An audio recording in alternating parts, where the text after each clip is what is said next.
Yo tenía el archivo y se lo pude mandar a algunos, pero quizás se lo podría mandar a Paola y ella lo puede subir bien, si usted quiere, para que el resto pueda acceder a él, O porque por sea, WhatsApp sí, no lo puedo. o sea, todo aquello que facilite, digamos, el acceso al material, si es posible que nos puedas ayudar, te lo agradecería. Algo pasa que genera un loop infinito.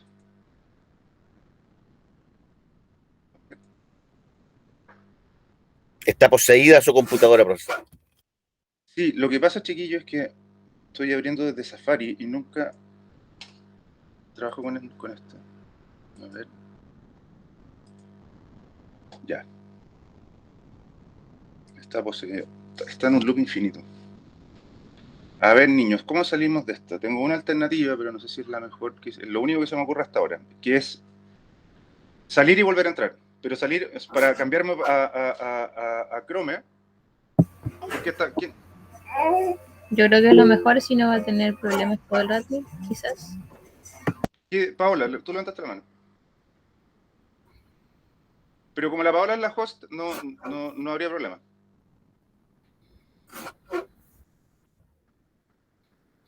Paola, ¿estás ahí o no?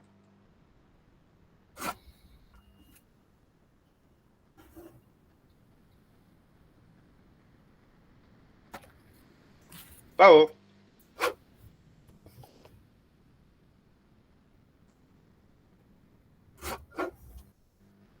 No sé, algo pasa con la voz. Bueno, aparentemente hoy día es de esos días donde nada resulta, pero...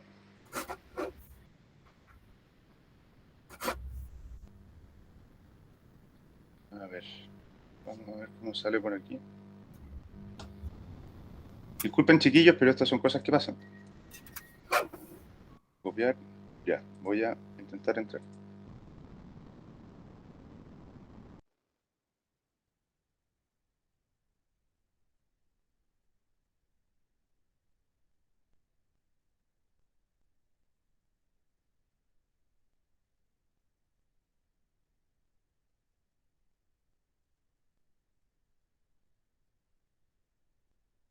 Ya, ahora sí.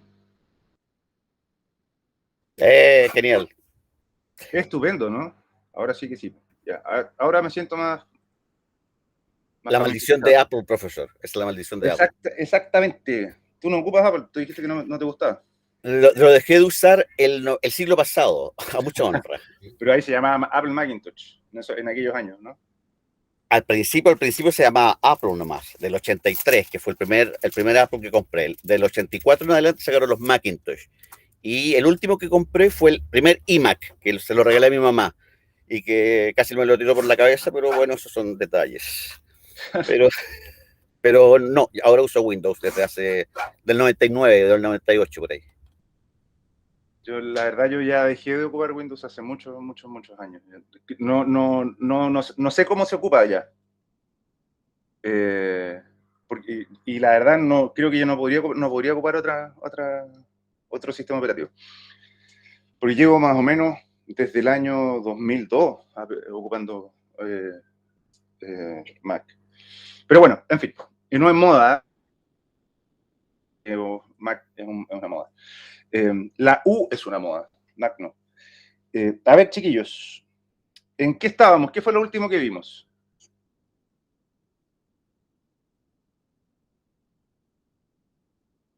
Hablamos de la conquista, hablamos de Inés del alma mía, me acuerdo. ¿Qué más?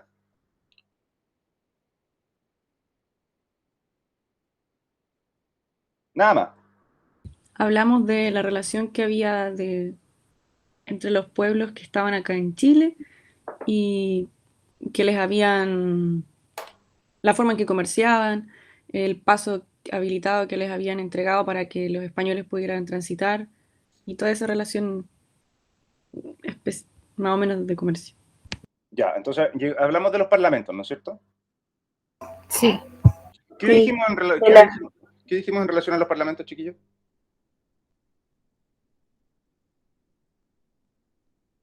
Que eran muy específicos, que tenían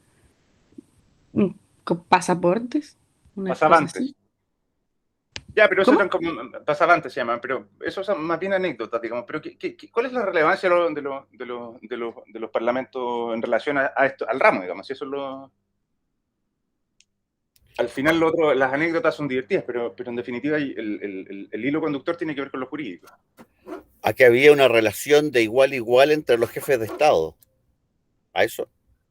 Ya, pero no era una relación de igual a igual, la verdad. Era una relación más bien como...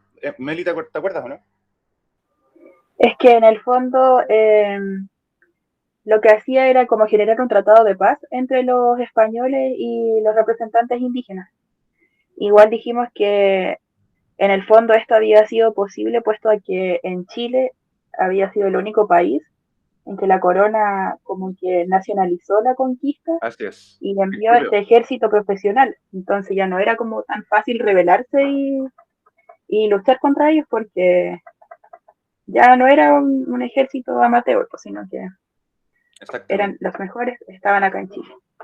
O sea, el único, no sé si lo habrán mandado los mejores de los mejores, pero por lo menos el único profesional estaba en Chile, ¿no es cierto? Claro. Y supongo que los guardias de los reales, de los virreinatos también eran del ejército español, pero no había un ejército profesional en América. Prueba de ello es que cuando los ingleses invaden Buenos Aires, no sé si sabían eso, que los ingleses invadieron 2 veces Buenos Aires. Sí. Ya. Por eso hay tanto equipo de fútbol de nombre inglés en Inglaterra, o sea, en Argentina.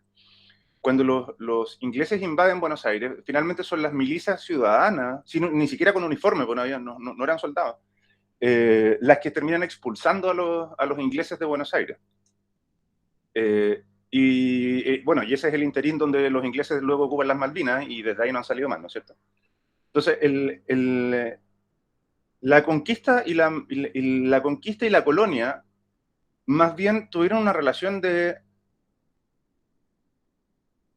bueno, evidentemente una relación de subordinación con la España imperial, pero también una relación bastante de maltrato con la madre patria, ¿no es cierto? Las colonias españolas eran bien mal miradas, la verdad.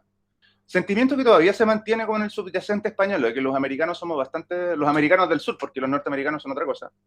Los americanos del sur son como una suerte de sujetos medio brutos.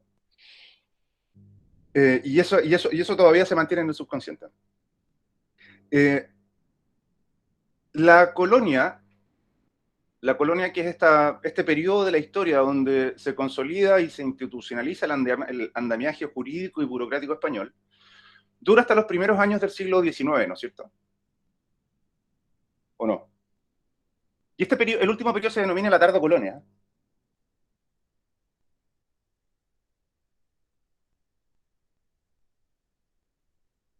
O sea, hablamos de la platería también, ¿no?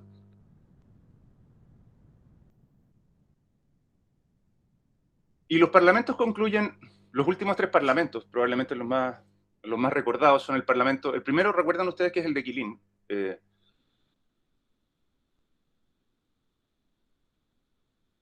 Son el de las Canoas de 1793, el de Negrete de 1804, que es el último con la corona española, y finalmente el de Tapigüe de 1825, que finalmente es el primer y último de los parlamentos, ¿no es cierto? Eso lo dije, ¿no? Sí. Ya. El proceso de colonia, o esta etapa colonial, termina con... Bueno, vamos a dejarla entrar a la... ¿Cuándo termina la colonia, chiquillos? Disfruten estas clases que luego nos meteremos a ley y es ahí donde de ahí no vamos a salir más.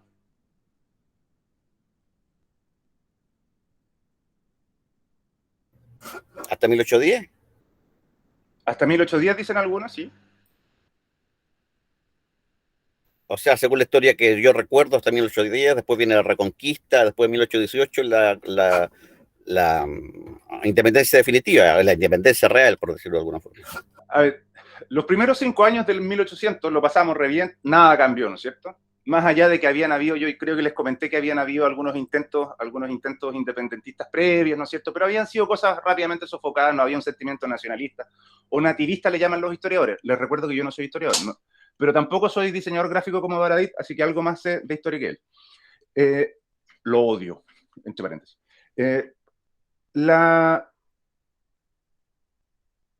Los procesos de independencia, si bien se había ido acumulando durante estos 200 años un malestar con la corona española, en particular por razones de corte económico que tenían que ver con el encapsulamiento que tenía sometido el imperio a América, sobre todo en términos de comercio, impedía que los productos, la cultura, los procesos, las ideas, la renovación, la tecnología, llegara a América, toda vez de que existía un monopolio entre América y España. España y América eran una sola cosa, ¿no es cierto?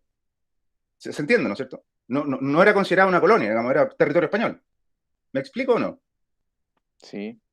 O sea, nosotros no consideramos Isla de Pascua colonia, ¿no es cierto? O sea, es parte de Chile. No consideramos Chiloé una colonia, es parte de Chile. Es decir, es parte del territorio nacional, ¿cierto? Más allá del sistema de administración distinto que tiene, pero no es una cuestión ajena, no es un exclave, digamos, es parte del territorio nacional. Entonces, estaba sometido a las mismas restricciones que tenía el resto del territorio español, ¿no es cierto? De España. Y eso había generado resentimiento, malestar, pero que era muy soterrado hacia finales del siglo XVII. No se expresaba de manera abierta y tampoco era masivo. O sea, la lealtad al rey, porque provenía la autoridad de Dios, era una cuestión que nadie cuestionaba, ¿no es cierto? Sin embargo, en Europa, la verdad empiezan a producirse fenómenos políticos bastante relevantes y que tarde o temprano van a tener impacto en la relación de América con la madre patria. Recuerden que las ideas liberales se imponen a partir de la Revolución Francesa y de la Revolución norteamericana, ¿no es cierto? Y finalmente se transforman en focos de irradiación de las ideas de la libertad. Y se transforman en ideas de irradiación de la libertad a lo largo de Europa, y esas corrientes ideológicas también llegan a América. Sobre todo cuando las universidades americanas eran muy pocas y de muy mala calidad, donde se daban solamente 2 carreras, teología y derecho, esto se lo dije, y lo que obligaba a las élites nacionales o a las élites nativas de las colonias, de la colonia americana, chilenas, argentinas, el envío de sus hijos a estudiar a Europa, ¿no es cierto? ¿Me van siguiendo, no? Sí. Sí. Esto genera que estos cabros que se van, esta élite que se va a Europa, empiece a imbuirse de las ideas liberales.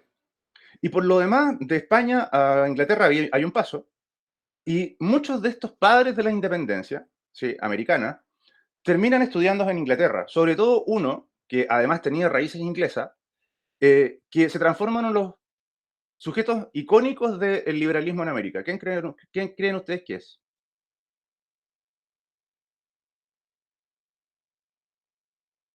No sé si San Martín habrá estudiado en Inglaterra, pero Higgins estudió en Inglaterra. Todos estudiaron en Inglaterra. De hecho, eso es Higgins. Porque para él hablaba inglés, entonces era mucho más fácil, digamos, y además él era hijo de ingleses. O sea, su padre Ambrosio, digamos, era irlandés, pero Irlanda forma parte de Inglaterra. Y él termina, junto con toda esta camada de cabros de la misma generación, algo así como Frente Amplio, no sé si es un buen ejemplo, pero que son todos más o menos de la misma generación, ¿no es cierto? Todos estos cabros terminan estudiando en Inglaterra. Hay algunos que se van a Estados Unidos, pero eso no siguen la misma suerte. Por ejemplo, Carrera. Y lo curioso es que siempre llegaban a la casa, hay un factor aglutinante ahí que se llama Francisco de Miranda. No sé si les suena ese sujeto.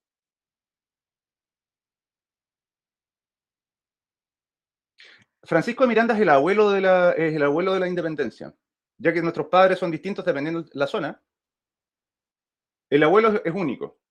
Francisco de Miranda, que es un venezolano, bueno, era español, nacido en Venezuela, en la capitanía de Venezuela, que termina transformándose en un sujeto, en un buscavida, en un aventurero, y peleando las guerras napoleónicas y luego enamorado y siendo amante de Catalina la Grande de Rusia, Y que el sujeto termina viviendo en Inglaterra. Y la casa de Miranda, Miranda era masón y liberal. Le faltaba ser bombero.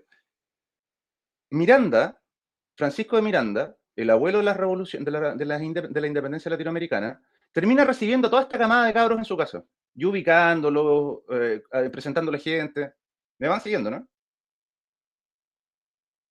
Sí, profe. Y esta élite termina volviendo a América. Este efecto de irradiación de las ideas del liberalismo clásico, o sea, tiene implicancias importantes que las vamos a ver y que van a trascender desde lo ideológico a lo jurídico. Pero todavía no es el momento. El punto de inflexión se produce con una cuestión que parece banal, ¿sí? Que en sociología se llama el punto de irrupción, es decir, esa gota que rebalsa el vaso, que a lo mejor se ve como una cosa que podría ser relevante, ¿no es cierto? Pero que es el cúmulo de hechos que determinan que algo se derrumbe o se derrame. Y ese hecho es la invasión francesa a España y el secuestro del rey español por Napoleón y la entronización de su hermano, José Botella. Y el rey español es llevado a una ciudad que se llama Bayona, ¿sí? Que está al lado de España, está muy al lado, o sea, está a 10 minutos de España. Y es confinado a un castillo mientras es declarado o proclamado rey de España un francés. No, cosa que no es nada nuevo, ya que los Borbones son franceses, pero eso finalmente es el argumento para decir, el argumento jurídico para decir, mira, nosotros prestamos juramento al rey, toda vez de que la soberanía del rey nace del origen divino, y este sujeto Botella no tiene nada que ver con Dios.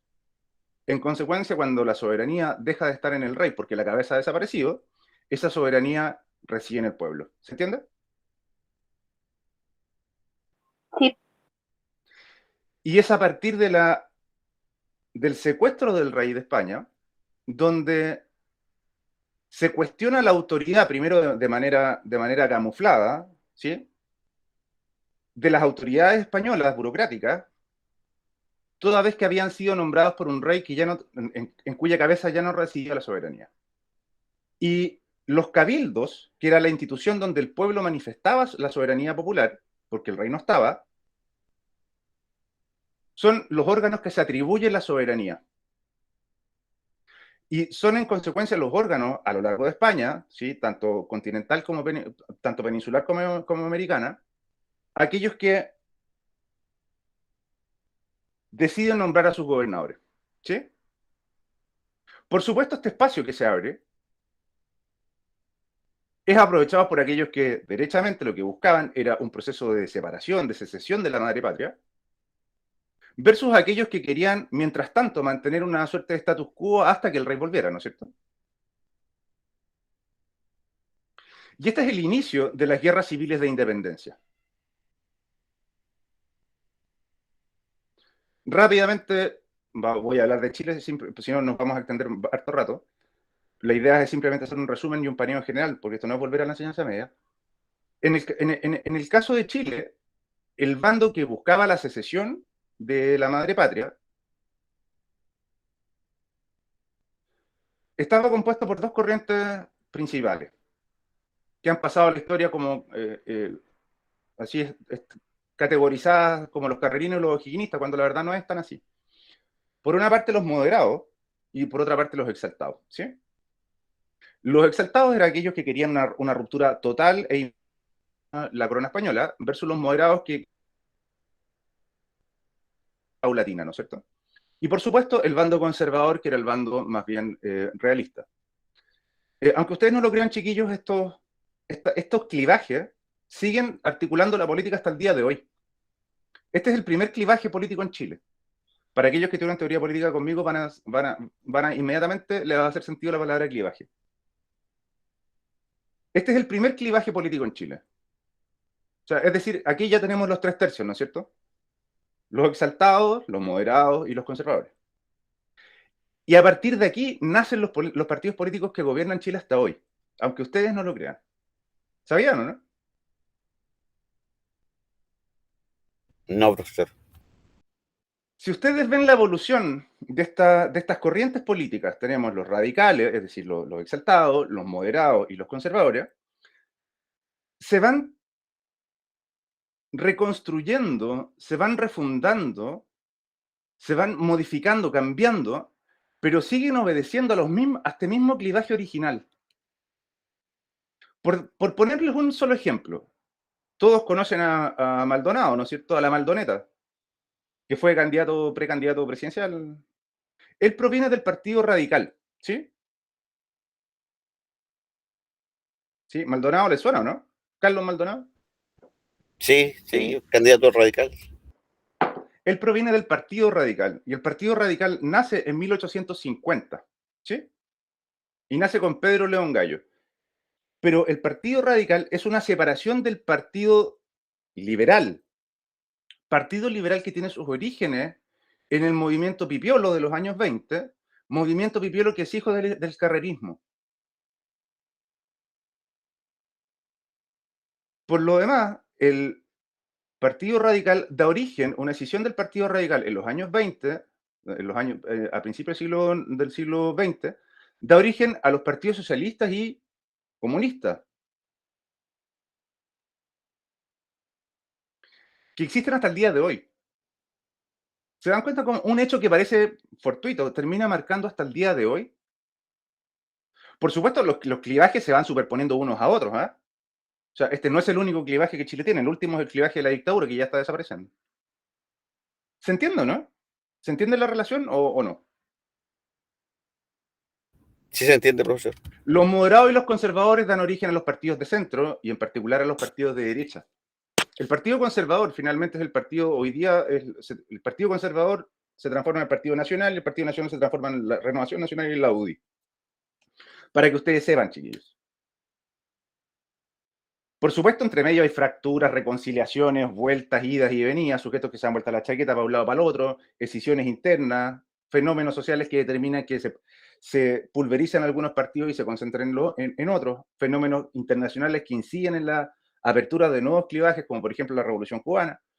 Pero en definitiva, el clivaje matriz sigue siendo el mismo. Curiosísimo, pero bueno, para que vean que los chilenos no somos tan raros. Ya, ¿alguna duda o consulta hasta ahora?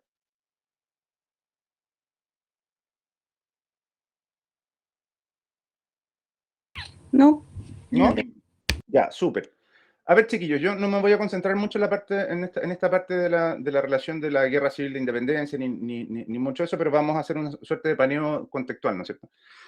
La guerra de independencia es probablemente de las guerras más sangrientas que hemos vivido como república. Incluso más sangrienta que la guerra del Pacífico y la guerra civil del 91, que es la segunda más sangrienta. La guerra civil de independencia, que se extiende desde 1811 hasta 1840 aproximadamente, es una guerra que desangra este país y que determina, digamos, si bien el nacimiento de la República, un nacimiento bastante sangriento, ¿cierto? Se estima que cerca de 15.000, entre 15.000 y 20.000 personas murieron producto de la guerra civil, lo que para un país de 1 millón de habitantes es muchísimo, ¿no es cierto?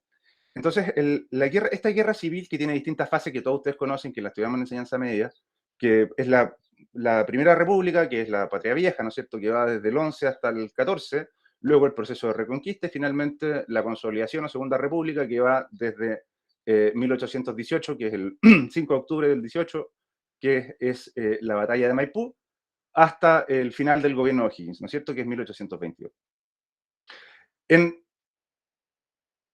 ¿Cuándo se produce finalmente el quiebre sociológico con España? Es durante la Reconquista. Esta idea del cuestionamiento al poder real nunca fue una cuestión muy popular en los primeros años del proceso de independencia. Porque, les insisto, recuerden que la autoridad colonial y real española estaba vinculada a la autoridad eclesial, ¿no es cierto?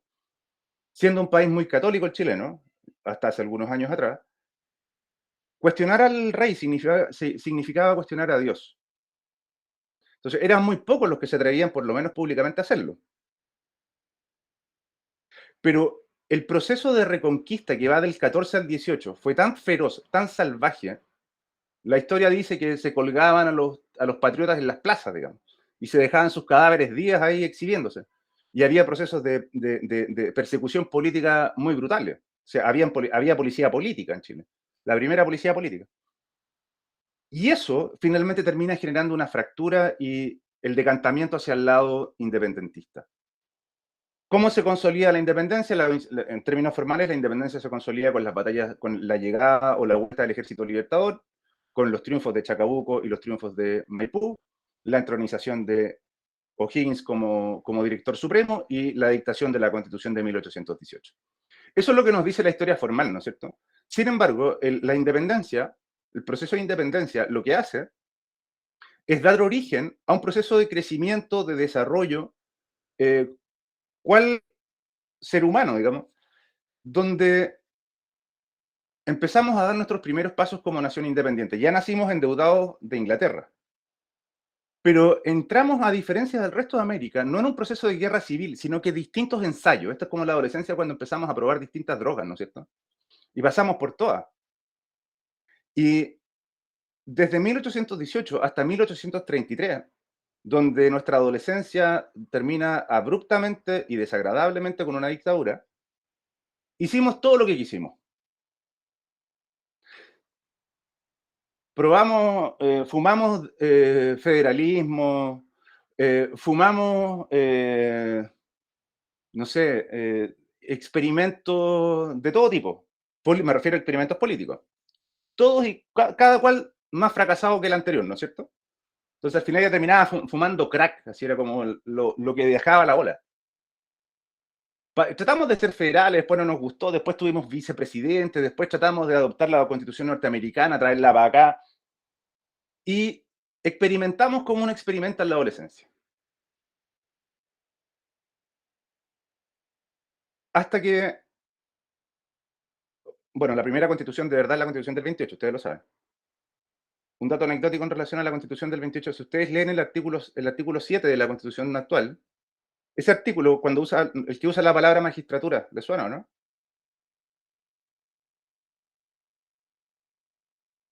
Sí, profesor. ¿A qué asocian ustedes magistratura? A magistrado, a Jueces. juez. A los jueces, ¿no es cierto? Mm. La verdad es que en el español, en el castellano antiguo, magistratura era cualquier tipo de autoridad. Y ese artículo ha pasado de constitución en constitución, desde la Constitución del 28, a lo menos esa parte. Y la verdad es como una suerte de arcaísmo, ¿sí? Una pieza arqueológica, de un fósil, que no sé por qué, yo creo que por cariño la hemos pasado de constitución en constitución y hemos decidido no cambiar esa palabra. Pero la magistratura se refiere a cualquier tipo de autoridad, sino, porque recuerden que es el principio de legalidad. En consecuencia, esa es la expresión, entiéndase de manera amplia, por supuesto. Y segundo, es una razón simplemente, yo creo que de cariño histórico, por la cual mantenemos esa disposición de esa manera. Pero esa disposición viene, por lo demás, copiada de la Constitución, traducida a la Constitución americana. Esa frase viene de la Constitución del 28. Entonces pasó a la Constitución del 33, y del 33 pasó a la Constitución del 25, y del 25 pasó a la Constitución del 80. Y lo más probable es que pase a la Constitución, a la del 80 reforma, porque lo que tenemos es una reforma a la Constitución del 80. ¿Hay alguna duda o consulta, chiquillos?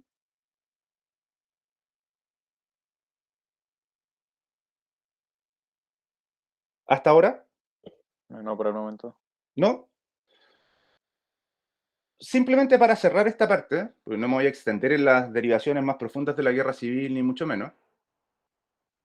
Ustedes recordarán que esta fase de la primera parte de la República, ¿no es cierto?, de la primera parte de la independencia, termina el despertar es de una resaca muy brutal, ¿no es cierto? Yo creo que a todos les ha pasado. Es como, ¿qué pasó anoche? Chuta, ¿por qué me duele tanto la cabeza? Bueno, y eso pasó en Chile después de la batalla de Lircay, ¿sí? En 1831. Y este periodo de experimentación termina mal. Termina con una guerra civil, bien breve, y la instauración de un orden jurídico, político y social. Y ese orden viene asociado a una persona. Y esa persona es Diego Portales, ¿sí? como dijimos, como nosotros decimos de que el padre de Chile, bueno, dependiendo de la postura que uno adopte, es O'Higgins, yo creo que es O'Higgins, y otros sostienen que es Carrera, ¿sí? No sé si habrá alguna tercera corriente, pero por lo menos las que yo conozco son los dos, los carrerinos y los o'higginistas. Pelea histórica bastante pelotuda que se mantiene hasta el día de hoy. Porque ambos tienen roles distintos en la guerra, ¿no es cierto? ¿Quién creen ustedes que es el padre de la patria? ¿O'Higgins o Carrera?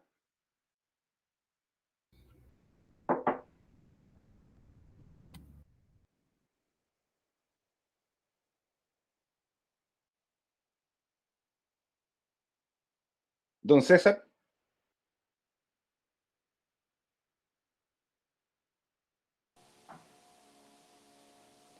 ¿Se escucha, profe? Sí, se escucha, perfecto. ¿O le da Ah. exactamente lo mismo? No, no me da lo mismo. Yo creo que O'Higgins, probablemente, ¿Por qué? probablemente por los primeros ensayos constitucionales, puede ser. Yo también creo lo mismo. Yo creo que es O'Higgins por esa O sea, razón. claro, o sea, por la idea de quizá instalar lo que es un orden jurídico a partir de lo que es un ensayo constitucional, aunque digamos que no funcionaron, pero No, pero fue, por lo menos fue el primero, ¿no? claro, fue la intención. A eso voy. O sea, yo comparto completamente, pero además de eso agregaría una razón de carácter sociológica. Yo creo que O'Higgins representa mejor al chileno de lo que lo representa Carrera. Si Carrera hoy día estuviera vivo, lo más probable es que viviría en Ñuñoa. Y tendría estos lentes como hipster. ¿Se entiende, no? Sí, yo por lo menos lo entiendo. ¿Se entiende lo que quiero decir o no? Chiquillos. Sí. Y militarían una determinada coalición, evidentemente. ¿Y Sería como- O'Higgins, cómo sería ahora? O'Higgins lo más probable es que sea un aburrido del Partido Radical, un viejo, un viejo chico. O'Higgins era un tipo que era, la verdad, bueno, de una vida no acomodada a diferencia de Carrera, era un tipo que venía de la agricultura, él trabajaba el campo, de una infancia bastante difícil, eh, de una postura moderada, con cierta tendencia autoritaria de la cual también era tributario Carrera. Carrera no era un demócrata, ninguno de los dos eran amantes de la democracia, pero de orígenes completamente distintos. Carrera proviene de las familias más ricas de Chile. O sea, Carrera era capaz de financiar de formar y financiar un ejército, digamos, ¿sí? Profesor, y en ese sentido, ¿por qué, por qué Portales estudia en Estados Unidos y no en Inglaterra? Portales no estudia en Estados O Unidos. sea, no, Portales no, Carrera. Me equivoqué. Portales ni siquiera es chileno, Portales nace en el Perú. A ver, O'Higgins, recuerden que para los... A ver, ya que nos vamos a meter en esto y con esto, espero que no nos metamos mucho más, pero a ver, imagínense ustedes cuando son chicos, ¿quién es su principal referente? Aparte del papá, por supuesto, cuando son ahí, tienen como 12, 13 años. ¿Quién es su principal referente? ¿Cómo quién quieren ser? ¿Como el hermano mayor? Exactamente, ¿no es cierto? Entonces yo no tengo hermano mayor, yo tenía primos, ¿sí? Entonces era como que uno aspiraba a ser como sus primos y se trataba de poner la misma ropa, ¿no es cierto? Bueno, en el caso de las repúblicas que nacen, que hay muchas teorías al respecto, pero, o sea, algunos decían que tenía que ser una república, otros decían que tenía que ser una monarquía americana, pero bueno, en fin, ya, no nos vamos a meter en eso. Existían solo dos modelos a seguir, ¿sí? Uno era el modelo americano, recientemente independizado, y segundo era el modelo inglés. Carrera se va a Estados Unidos. De hecho, y ambos tienen consecuencias, porque esas consecuencias van a generar una guerra civil 50 años después. Que era el modelo americano del presidencialismo, ¿no es cierto?, federal. Versus el modelo de una monarquía constitucional inglesa, parlamentaria. Durante el proceso de independencia y de los primeros años de la República, y en esta etapa donde experimentamos, jugamos con ambos modelos. Algunos más cercanos al parlamentarismo inglés, ¿no es cierto? Porque Inglaterra era la gran potencia de la época, pero otros intentaron acercarse más al presidencialismo americano. Recuerden ustedes, para aquellos que tuvieron teoría política, que el presidencialismo es lo más parecido a una monarquía de carácter absoluto, ¿no es cierto? Es un rey sin corona, prueba de ello es Ricardo Lagos, ¿no es cierto? Versus que el parlamentarismo, que implica la existencia de coaliciones políticas, con la figura de un rey que no interviene. Entonces la iniciativa está en el Parlamento. En Chile conjugamos y jugamos en algún minuto con ambos modelos, hasta que creamos una constitución que era un Frankenstein, que es la constitución del 33, que tenía elementos de ambos, donde primaba el elemento presidencial por sobre el parlamentario. Estos modelos estaban inspirados en regímenes políticos externos, ¿sí? Y en un primer momento abrazamos la causa inglesa porque nos pareció que era lo mejor. Pero este país nunca ha sido un país de modelos de carácter federal ni tampoco modelos de carácter parlamentario. Y cada vez que los hemos tenido no han funcionado. Entonces se termina decantando el modelo americano. Carrera, al igual que un sector importante de la élite chilena, tenía como referente a Estados Unidos. Tanto así que tradujeron la primera constitución de Carrera, de hecho Carrera se fue a Estados Unidos, Carrera pesca la constitución norteamericana y sin ningún esfuerzo y sin ningún asco la traduce y la instala como el primer ensayo constitucional en Chile.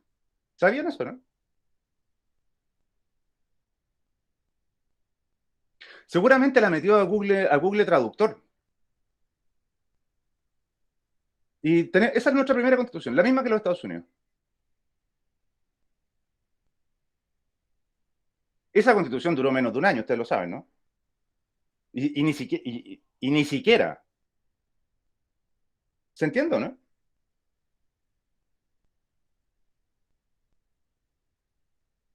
Solo para cerrarles esta parte. Y como somos charros los latinoamericanos, la palabra charro viene de Salamanca y significa, es un tipo de joya recargada, que es como súper así con barroca. Como los latinoamericanos somos charros, finalmente adoptamos la idea del presidencialismo norteamericano, pero a la latinoamericana. A la latinoamericana, así, charra, ¿sí? Recargado, así, una cosa como bien grotesca. Y tenemos un sistema presidencial que es hiperpresidencialista, que no tiene ningún elemento de contrapeso como lo tiene la Constitución norteamericana. En fin, pero esa es otra historia. ¿Se entiende o no se entiende, chicos? Sistema presidencial que parece que vive sus últimos años de vida. Ahora estamos abiertos a la democracia de los pueblos, niños. Y los puebles. Y de las cuerpes.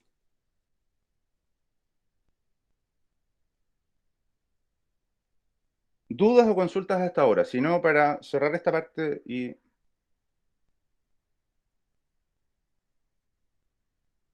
Meli. No, ni una duda. Todo claro, profe. Ya. Entonces, los últimos 2 minutos los vamos a dedicar a... Ya se entiende el proceso cuando termina, qué es lo que pasa entre medio, ¿no es cierto? Ya. Bueno, ustedes estarán en su cabeza preguntando, bueno, pero estamos en clase de historia, estamos en clase de derecho indígena. La verdad, estamos en clase de derecho indígena. La pregunta que salta a continuación, entonces, bueno, ¿y qué pasa? ¿Y esto qué tiene que ver con los indígenas? Tiene harto que ver, porque este es el periodo donde dictamos las primeras leyes indígenas y donde los indígenas no se mantienen neutrales a todo lo que estaba pasando en el Biobío del norte. De hecho, la guerra civil se extiende hasta el 40 porque finalmente son los resabios del ejército patriota en conjunto con las tribus, las parcialidades mapuches, aquellos que sostienen la última resistencia realista en Chile. Y esa última resistencia, y este periodo que fue un periodo... A ver, la Primera República y la Segunda solo tuvieron control de las principales ciudades, ¿no es cierto? El campo estaba al servicio de forajidos, de bandidos, ¿cierto? De patoteras, de montoneras. Esa es la época de los pincheiras, que eran indígenas por lo demás, pehuenches. Y este periodo se extiende hasta el año 37, 38, y termina con una batalla, que es la batalla de Salinas, en Argentina, donde el ejército chileno-argentino derrotan a los últimos realistas y matan a un lonco, que es Calfucura, uno de los grandes loncos de la colonia. Y las tropas argentinas y chilenas son comandadas por un sujeto que va a ser presidente años después, Bulnes. ¿Le suena? Hay varias calles que se llaman así. Y además, la guerra civil desata dentro de la frontera una guerra civil entre parcialidades mapuche. Aquellos que mayoritariamente estaban a favor de los realistas, que mandaban soldados para el rey, versus aquellos que estaban minoritariamente a favor de la causa patriota. Recuerden que los Coñopán siempre tuvieron un vínculo con los O'Higgins. Y se pasaban cuenta entre ellos, de un lado para otro. Entonces, la independencia tuvo consecuencias en la frontera y en las dinámicas políticas dentro del territorio mapuche. Hablo exclusivamente de los mapuches porque ustedes saben muy bien qué estaba pasando con los pueblos indígenas del norte, que ya prácticamente no existían, y los que existían estaban confinados a espacios muy delimitados de territorio, en partes bastante aisladas de la cordillera, ¿no es cierto? Y en su gran mayoría, los indígenas de la zona central habían sido objeto del mestizaje. ¿Se entiende, no? Sí, se entiende, profesor. Ya. Sí. Esto, a ver, una vez que se consolida el Estado, siempre existe la pretensión de Chile y Argentina de hacer efectiva la soberanía nacional hacia el territorio mapuche. Sin embargo, la primera preocupación era subsistir como Estado y consolidarse como Estado. Portales, cuyo rol es fundamental en esto, tenía dos objetivos políticos. Recuerden que Portales nunca fue presidente, fue ministro de Guerra y Marina, pero tenía más poder que el presidente. Uno, primera cosa, independizar Chile de Perú. Independizarlo en términos culturales y en términos económicos, me refiero.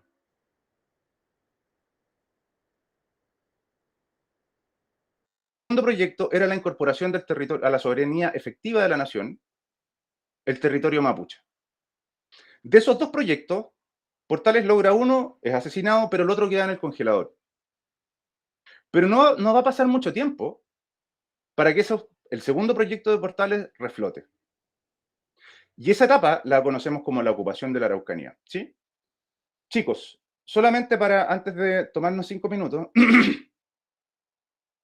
quiero hacerles, a ver, una suerte porque aquí ya vamos cerrando esta parte y nos vamos metiendo en legislación. Ya tienen claro el contexto.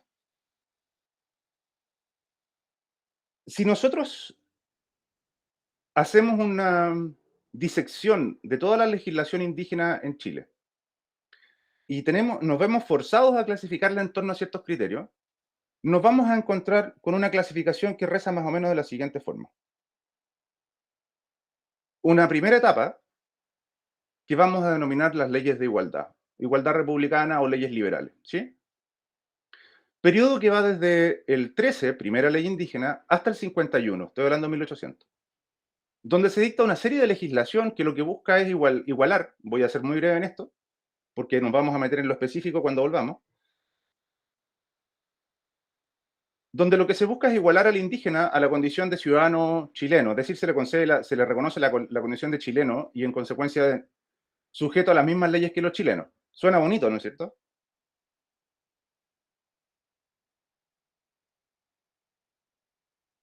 ¿O no? Suena feo. Precioso. Maravilloso, ¿no es cierto? Un segundo periodo que podemos situar entre 1852 hasta 1927, que es un tremendo trozo de tiempo. Y este es un periodo que está caracterizado por dos cosas. Primero, la voluntad legislativa del Estado y política de incorporar un territorio al sur del Biobío y disponer de sus tierras, por eso hablamos de ocupación y radicación.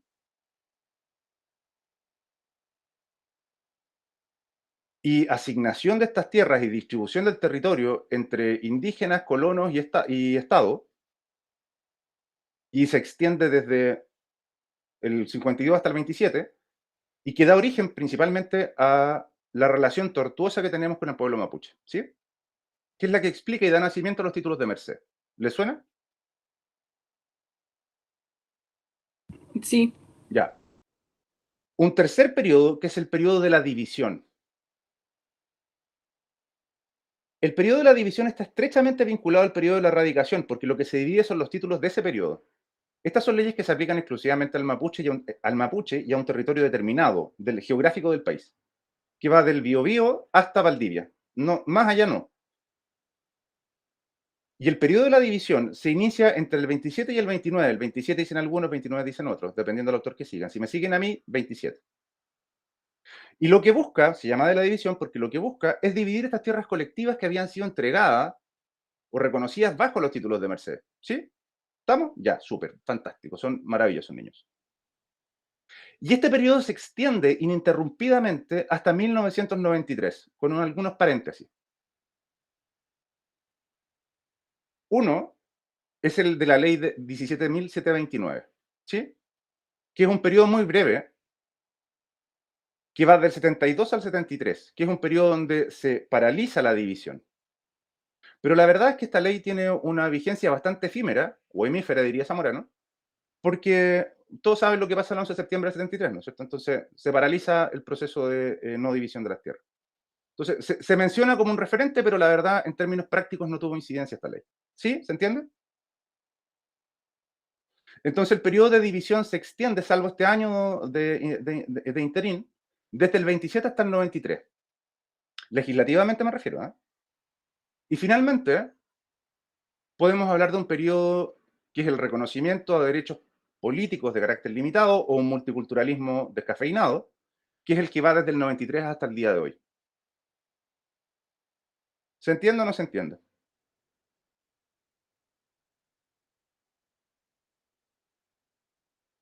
sí. ¿Dónde estamos nosotros, chiquillos? Estamos primero en las leyes de igualdad republicana. Las próximas clases vamos a ver brevemente, bueno, probablemente nos vamos a ocupar un poco más en las leyes de ocupación y erradicación, que las vamos a ver en la próxima clase.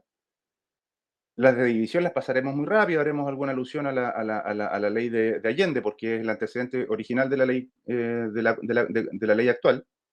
Y finalmente, el último trozo del pastel lo vamos a comer en la parte final del curso, donde vamos a ver la batería de legislación actual. Sin embargo, estas leyes son tributarias una de la otra. Cosas que pasan, como esto que les comentaba de la Constitución del 28 hasta el día de hoy, van pasando de ley en ley. Incluso los resabios coloniales también continúan, que incluso llegan hasta el día de hoy. Dos cosas, por ejemplo, de los resabios coloniales que ustedes dicen, aquí está hablando los resabios coloniales y los españoles se fueron hace años. Uno, el artículo 54 de la ley indígena, que establece como fuente el derecho a la costumbre indígena. Dos, la existencia del protector de indígenas. Hoy día se llama defensor, pero es la misma figura. Los títulos de rengo y los títulos de comisario. Están en la ley indígena actual. Y si no entendemos, si no estudiamos esta parte, no vamos a ser capaces de entender qué es lo que son. ¿Se entiende? ¿Hay alguna duda o consulta?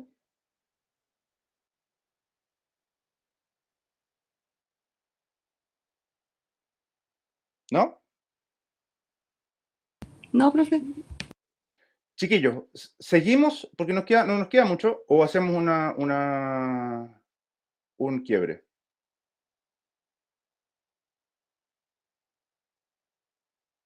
Por mi parte, yo apoyo que sigamos.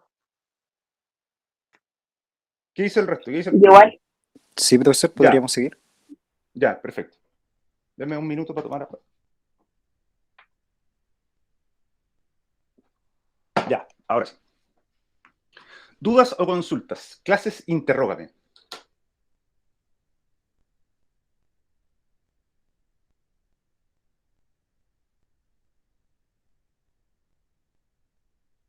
¿Dudas o consultas, chiquillos?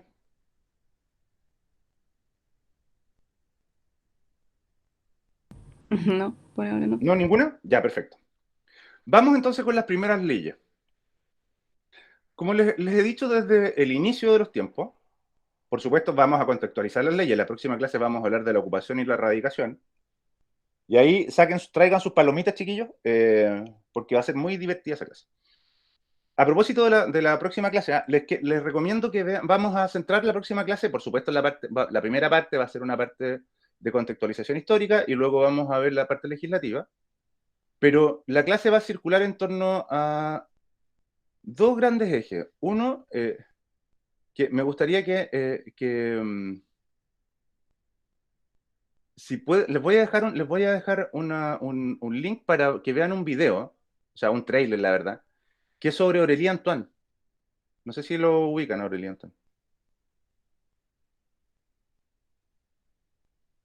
No, El rey de la no. Araucanía. El rey de la Araucanía. Sí, Vamos a el rey hablar de de la él y Araucanía, su rol. Entonces, hay una película franco-chilena que es del año pasado, se llama El Rey o algo así. Creo que es El Rey. Igual es como, cuando la vi me recordó un poco a Jesucristo Superestrella, porque es como media psicodélica la película. Pero en esa película se relata la aventura de este sujeto y además cómo finalmente termina este tipo. Y sobre todo se centra en el juicio. Lo importante es ver los argumentos del juicio de Aurélie Antoine. Y lo segundo es la guerra de ocupación, ¿sí? Que está matizada por distintas cosas. Profesor, creo que, Dale. sí, profesor, creo que en el libro de Pedro Cayuqueo también, Historia Secreta Mapuche, igual hay un capítulo donde habla de, Bueno, y en un libro que acabo de escribir con Ítalo también.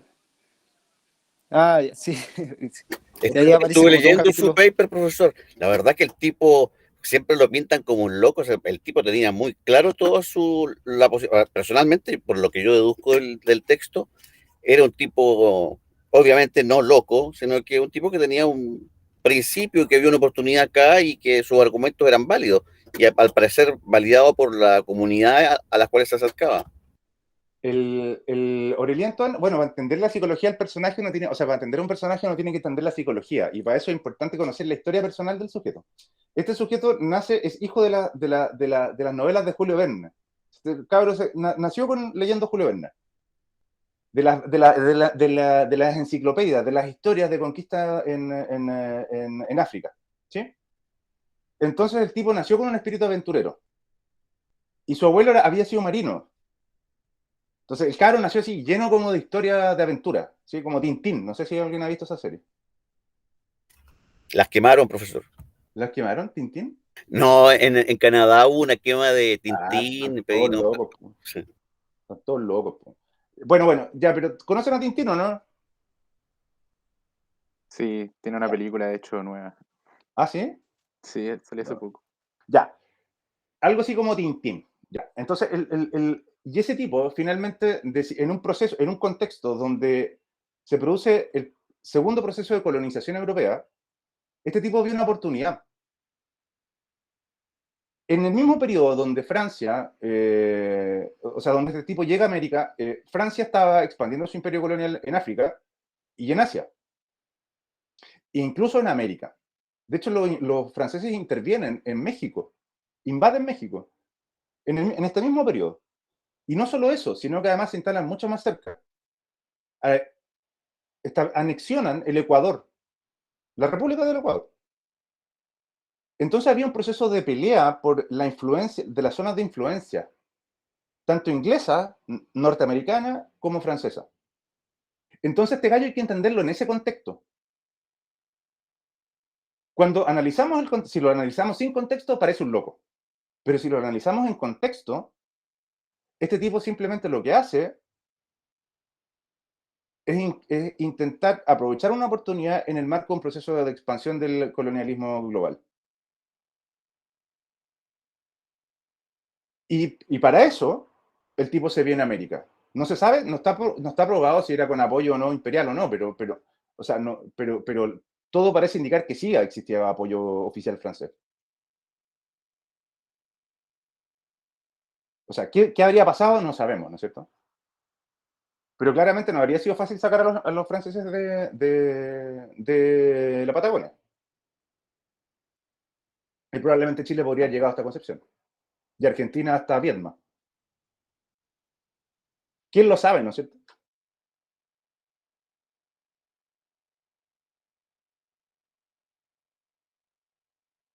¿O no?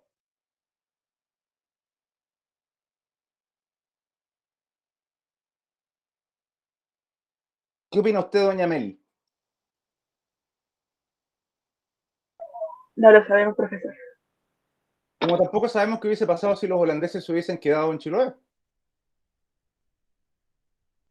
Pero hay algo que es claro, y de hecho varios autores indican eso, digamos, que en definitiva el rol de Aurelien Toine, más allá de lo rocambolesco del personaje, de la pinta estrafalaria que tenía, él es la razón o la causa fundamental de la ocupación de la Araucanía.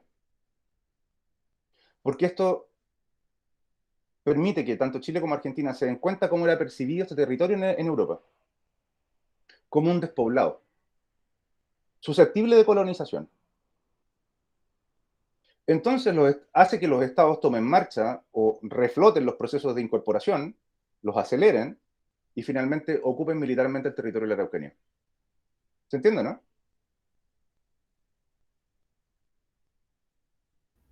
Sí, se entiende, profesor. Entonces, ese, más allá de lo rocambolesco del sujeto, de lo romántico de su causa y de todo lo que podamos decir de él, primero, no era un loco, y segundo, es la causa fundamental de la ocupación de la ocupación, pacificación de la Patagonia y la Araucanía. Que por lo demás fue una empresa compartida entre Argentina y Chile. Y efectuada en paralelo y en coordinación. Para que ustedes sepan. Pero eso no nos adelantemos a los contenidos de la próxima clase. ¿Me van siguiendo, chicos, o les parece como ideas aberrantes y alocadas?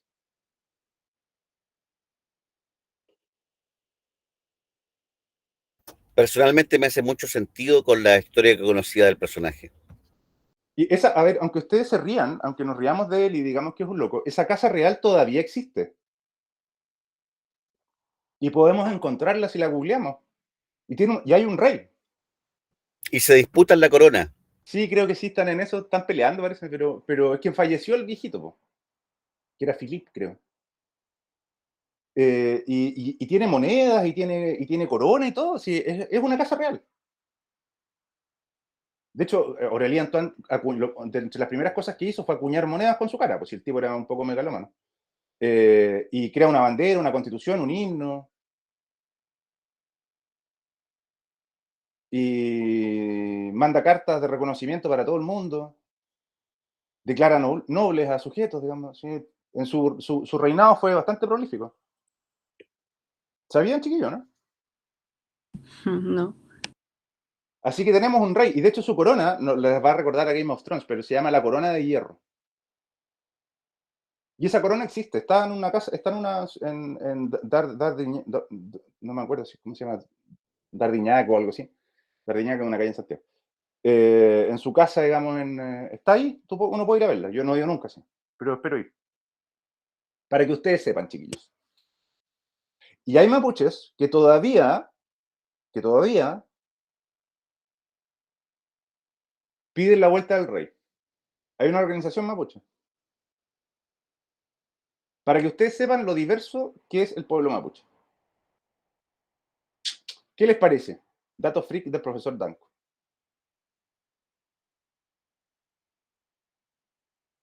Ya, pues despierten, si le he contado tanta historia entretenida como Parece excelente, profe, que si a uno le gusta que la historia sea con las que tenga enjundia, que no sea solamente lo que pasó aquí, lo que pasó allá, sino que la conexión que hay entre todo eso. Pero claro, o sea, al final, a ver, las leyes, los procesos no nacen de tubos de probeta, chiquillos. A mí me interesa no que se aprendan necesariamente el artículo tanto, sino que entiendan el contexto en el que sea, porque una cosa lleva a la otra. Y estas normas están vinculadas una con la otra, y tienen un sentido que solo lo podemos entender en un determinado contexto histórico. Y para eso es importante entender los contextos históricos. Entonces, no les tiro estos datos así para rellenar, sino que simplemente para que ustedes entiendan por qué pasan las cosas. A mí me da lo mismo si se aprenden los números de las leyes o no, digamos. Lo que me interesa es que entiendan por qué y aprendan a pensar, digamos, y a interpretar bien los hechos. Porque las cosas no son como se plantean en blanco y negro. En temas de polaridades o de buenos y malos, eso solo pasa en la nomenclatura de Baradit o de los cómics, ¿sí?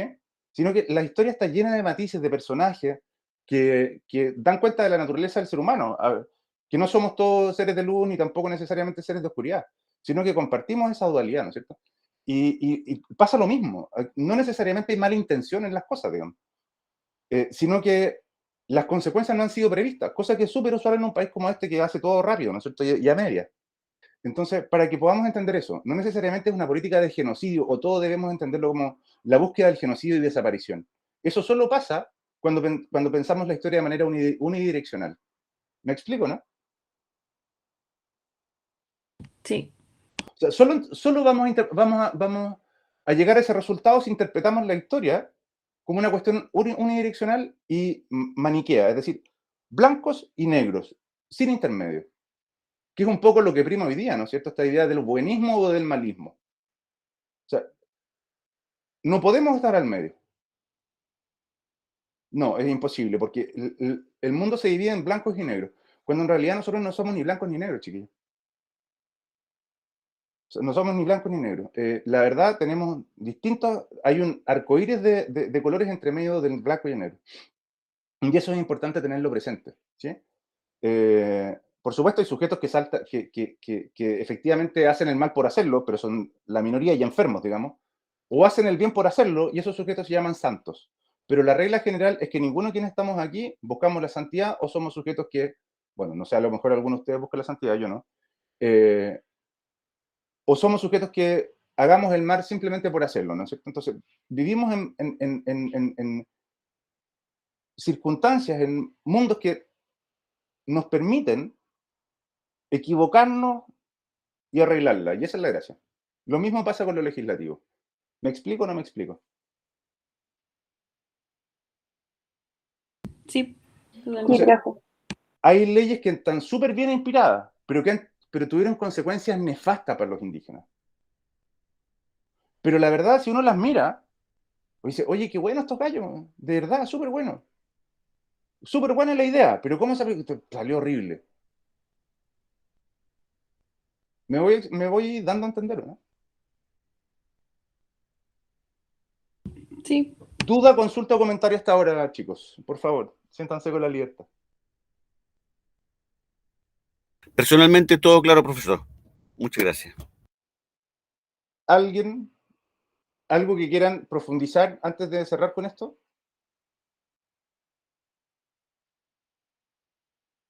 creo que no recordaba las clases de la media de que me hayan contado de esta forma la historia. Siempre era una forma de criminalizar a los españoles y toda la conquista y el proceso.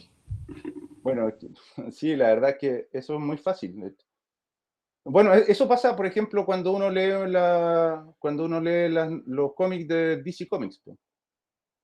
Porque un héroe siempre necesita un villano. No sé si usted ubica una canción que dice y soñó con la justicia de los héroes de historieta. Siempre me recuerdo con cosas como esta. Es que ese mundo, a ver, volví a los españoles, a ver, tú tienes un vecino con el cual vives 200 años juntos. Lo tienes al lado, ya no se va a ir. A ver, ¿no es algo más racional, más lógico y más humano, y de hecho eso lo hacemos todos, tratar de por lo menos llevarme bien con él? Porque si nos llevamos bien, ganamos todos, po.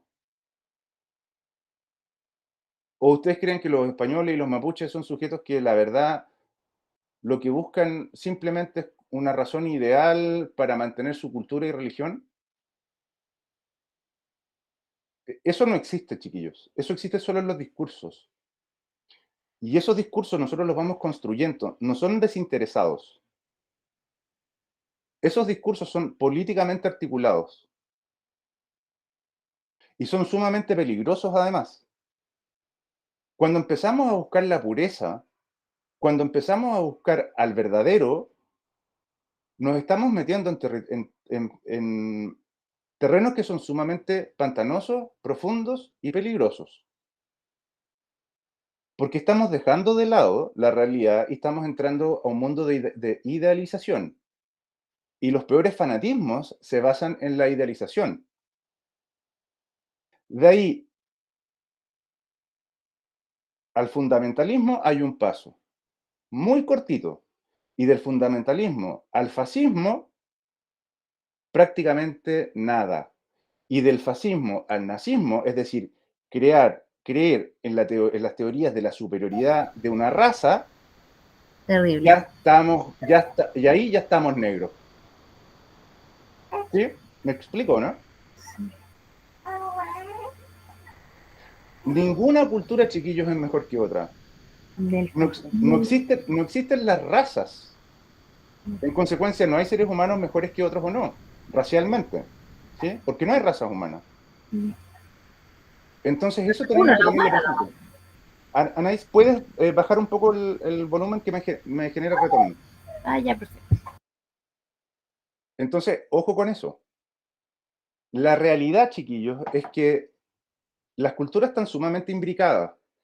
Si uno ve quiénes son los más fanáticos de uno u otro lado, son sujetos que probablemente, y esto pueden hacer este experimento, métanse en Twitter si que tienen y vean quiénes que son los más puntudos con sus opiniones pro indígenas, son aquellos sujetos que tienen un apellido indígena y otro apellido chileno o español. Los procesos de radicalización son recientes y son sumamente conservadores además, porque lo que apelan es a raíces de una cultura esencial, ¿se entiende? Primordial.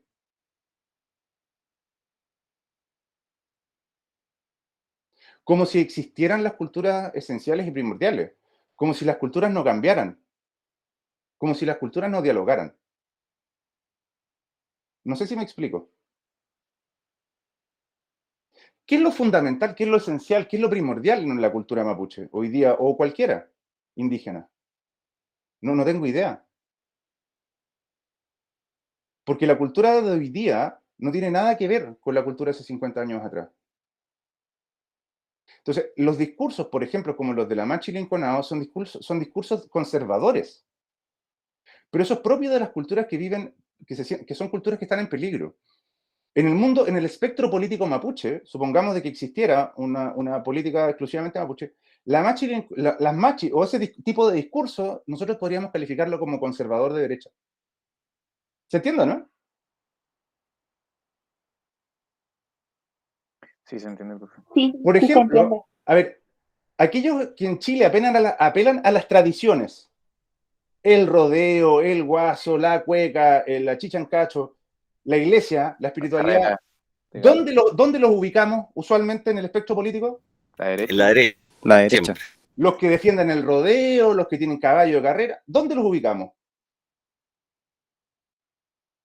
En la derecha generalmente. En la En la derecha, ¿no es derecha. cierto? Sí, un Cote Sandón, cualquiera. Lo mismo pasa en estas otras culturas, cabrón. Aquellos que apelan a la tradición, a la espiritualidad, si nosotros tuviésemos que colocarlo o ubicarlos en el espectro político, ellos están a la derecha. El que apela a las tradiciones, a conservar la filosofía, la religiosidad de un pueblo, ese sujeto no es un progresista, ¿no es cierto?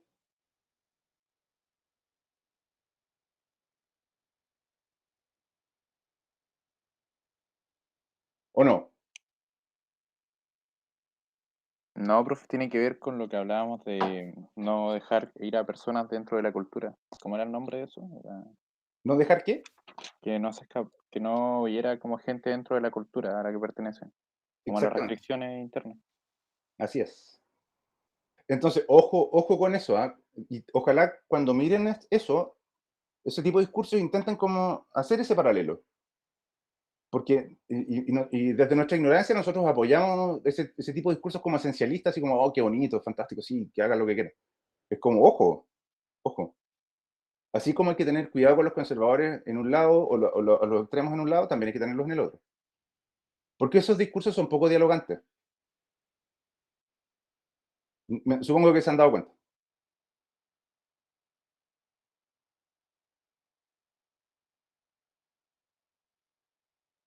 ¿Se entiende lo que quiero decir o creen que estoy disvariando? Sí se entiende, profe. Sí, se entiende. ¿Dudas, consultas hasta ahora? Vea la convención constituyente, las discusiones dentro de la convención, chiquillos, en serio. Para que vean cómo estas posturas se reflejan.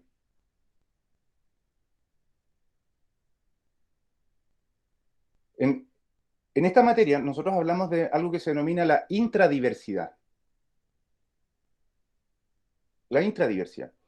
Es decir, nosotros debemos entender y sacar de nuestra cabecita que los pueblos indígenas son un partido político o un regimiento, ¿sí? Así como no todos los chilenos somos iguales, hay algunos que son chicos, otros que son grandes, otros que son flacos, otros que son gordos, otros que son rubios, otros que son morenos, otros que son de izquierda, otros que son de derecha. En los pueblos indígenas esto se produce de igual manera. Donde no se produce el disenso interno es precisamente en los regimientos, y afortunadamente no se produce el disenso interno en los regimientos. O sea, nosotros no podemos pedirles a los indígenas que piensen todos igual, porque no son ni un regimiento ni un partido político. Son un pueblo con toda la diversidad y con todas las complejidades y complicaciones que eso significa. Los pueblos por esencia son diversos y coexisten dentro de ellos distintas visiones y nociones de la vida buena, ¿sí? Los indígenas no tienen por qué estar excluidos de eso. Entender lo contrario es simplemente idealizarlos. Así, nos encontramos sujetos prístinos y santificados, como podría ser Seferino Namuncura, ¿sí? O Mandelas, como podría ser la profesora Loncón, que no me cabe duda que es una excelente persona, hasta delincuentes o sujetos que son capaces de resucitar muertos como el señor Ancalao. ¿Qué los pone en común? Ambos son mapuche. ¿Se entiende, no?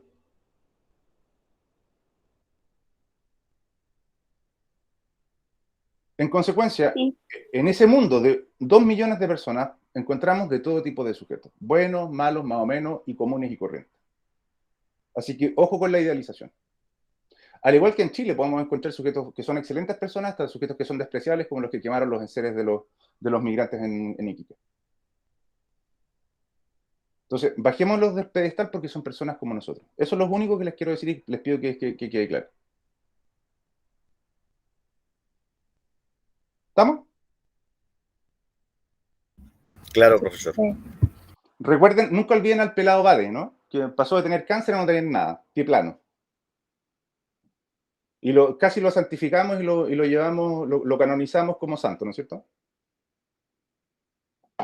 Y no era nada, era nada más ni nada menos que un charlatán. Ya, chiquillos, simplemente para cerrar la clase el día de hoy, señalando que en este primer periodo que nosotros extendemos de la Primera República y la consolidación de la República, por supuesto, el Estado se preocupa, una de las primeras, Estado presente desde siempre, la preocupación en su trato con el indígena. Y muestra de ello es que dentro de las primeras leyes, les aseguro que era dentro de las primeras 50, dicta la primera ley indígena, que propiamente no es una ley indígena porque se aplica exclusivamente al pueblo mapuche, eso ya lo sabían, pero al pueblo mapuche que vivía en la zona central. Entonces aquellos que les quedaba poquita tierra ya después de esto no tienen nada. Estas son las leyes que corresponden a un periodo que se denomina el periodo de las leyes de igualdad republicana o leyes liberales, en fin, ese es el principio. Y lo que buscan es eliminar toda categoría o todo tipo de protección especial a los indígenas y a las tierras indígenas. Porque se entendía de que esa era una suerte de menosprecio a estos ciudadanos que ya no eran indígenas y que no podían estar sujetos a un estatuto especial, como habían estado durante la colonia. Recuerden ustedes que los indígenas tenían sus propias leyes, ¿se acuerdan de eso, no? Derecho indígena hace unas clases atrás. Sí. Ahora, ese tipo de protecciones, ese tipo de restricciones se eliminan, porque el indígena es un ciudadano igual que el chileno. Y bajo esta filosofía se van inspirando las leyes que se dictan en este periodo, que las voy a mencionar. La primera ley es la que corresponde al año 1813, que crea lo que se denomina los pueblos de India. Después les voy a explicar eso.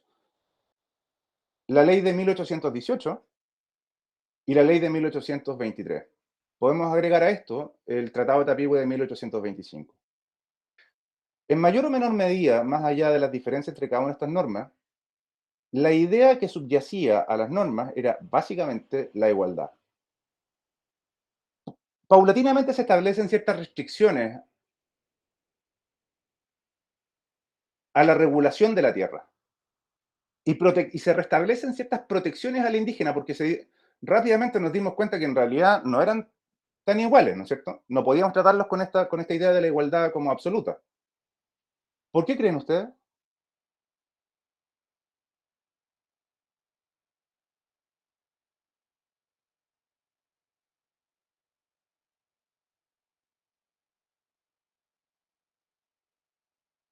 Porque de hecho tenían conflictos entre ellos, como decía usted. Habían conflictos de quienes apoyaban a los patriotas y otros a los Ya. realistas. Gracias por hacer ese punto, pero aquí, porque me recordaste, o sea, estas leyes se aplican en un territorio muy acotado, que va desde La Serena hasta Concepción. Recuerden que hacia el Biobío al sur no había soberanía del Estado. Era una soberanía más bien nominal, pero efectiva no existía. Chile terminaba en Concepción, luego habían un par de islas, que eran Valdivia y Chiloé, y chao, no había más Chile. El resto era territorio indígena. En consecuencia, estas leyes se aplican en la zona central, con suerte. Si es que se aplican en la zona central. ¿Y cuáles son las consecuencias de estas leyes? Tienen profundas consecuencias, porque si bien los indígenas habían desaparecido producto de la molienda del mestizaje, se conservaban en algunos espacios aislados, ¿no es cierto?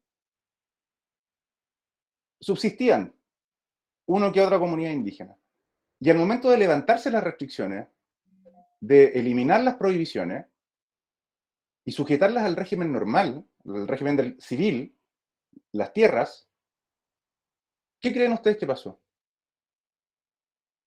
Una compra masiva. Exactamente, po. Exactamente. Estas leyes lo que se transforman o lo que redundan es finalmente en la pérdida final del territorio indígena de la zona central. Porque yo obligo al sujeto que estaba históricamente por 300 años sujeto a protecciones, es decir, prohibiciones de venta, limitaciones, ¿sí?, de protección jurídica, de un rato para otro lo dejo en pelota. Dice, y le digo, hermano, tú ya no eres indígena, tú ahora eres chileno, y este es el mejor país de Chile. Así que buena onda, que te vaya bonito.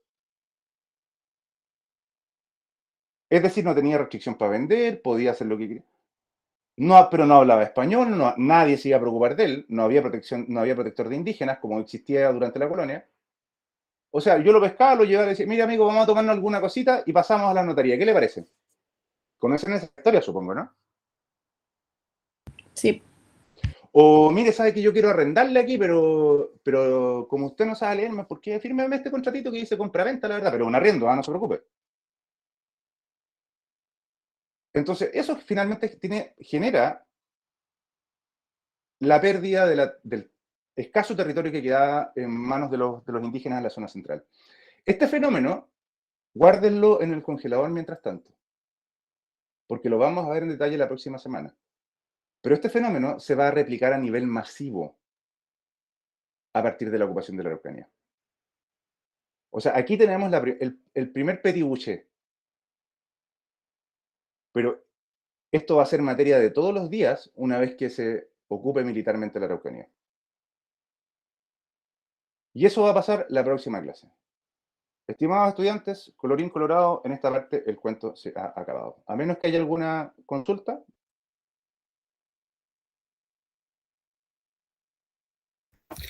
Todo claro, don Tanco. Muchas gracias. Nos vemos la próxima semana.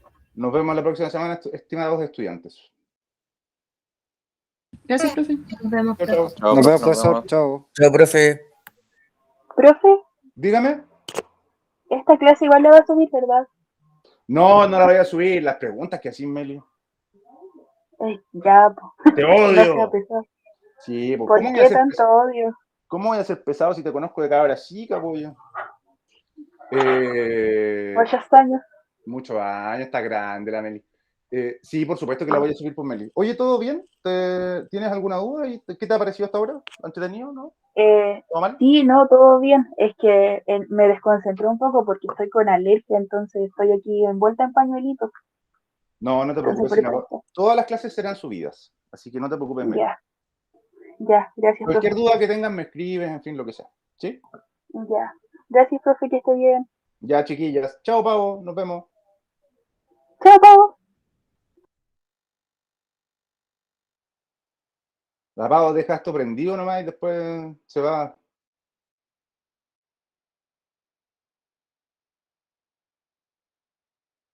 Pau, ya que tú estás grabando, te va a llegar a ti las grabaciones para que si la puedes subir, por favor. Eso. Profe, creo que estaba grabando usted ahora sí. No, estás grabando tú. Porque estoy tratando de cerrar la grabación y no puedo. Ah, no, sí puedo.